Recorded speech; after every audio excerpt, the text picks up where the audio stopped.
নমস্কাৰ বন্ধু বান্ধৱীসকল। বিগত সময়ত ফেচবুকে মোৰ জীৱনত এটা বহুত ডাঙৰ সমস্যাৰ সৃষ্টি কৰিছিলে আৰু সেইকাৰণে মই ফেচবুক মহোদয়ক এখন এপ্লিকেশ্যন দিব ওলাইছোঁ। আৰু আপোনালোকৰ জীৱনতো যদি তেনেধৰণে সমস্যাৰ যদি সৃষ্টি কৰিছিলে ফেচবুকে আৰু আপোনালোকে মোৰ কথাত যদি সহমত হয়, তেতিয়াহ'লে লাইক, কমেণ্ট আৰু শ্বেয়াৰ কৰিব, যাতে এই এপ্লিকেশ্যনখন অতি সোনকালে ফেচবুক মহোদয়ৰ ওচৰত পায়হি। তো মই এপ্লিকেশ্যন পঢ়ি দিছোঁ, আপোনালোকে মন দি শুনিব দেই।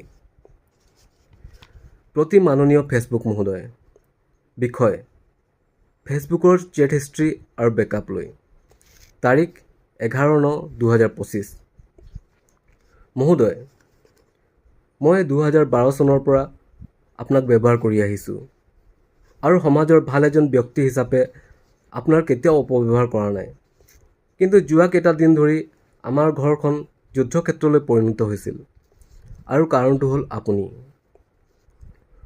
মই বিয়া পাতিছিলোঁ 2019 চনত আৰু চেট ওলাল 2016 চনৰ। মহোদয়, মই যোৱাকালি কি খাইছিলোঁ, কি কৰিছিলোঁ তাকে মনত নাথাকে। 2016 চনত কাক কি মেছেজ কৰিছিলোঁ কেনেকৈনো মনত থাকিব। আৰু আমাৰ এইজনীক হাতে ভৰিয়ে লাগি পতাবলৈ 10 বছৰমান সময় লাগিছিলে মোৰ এইটো চেহেৰা চাই। আৰু আপুনি এনেদৰে চেট বেকআপ থ'লে মোৰ ল'ৰা ছোৱালীকেইটা নিজৰ বাপেকক হেৰুৱাব আৰু কিবা কাৰণত বাচি গ'লে আৰু এজনী পতাবলৈ কমচে কম 10-15 বছৰ সময় লাগিব আৰু তেতিয়া মোৰ ল'ৰা ছোৱালীকেইটাই মোক নেৰিব।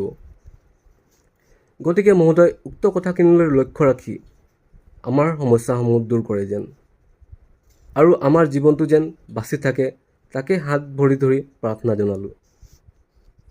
আপোনাৰ একান্ত বাধ্য ব্যৱহাৰকাৰী। ধন্যবাদ।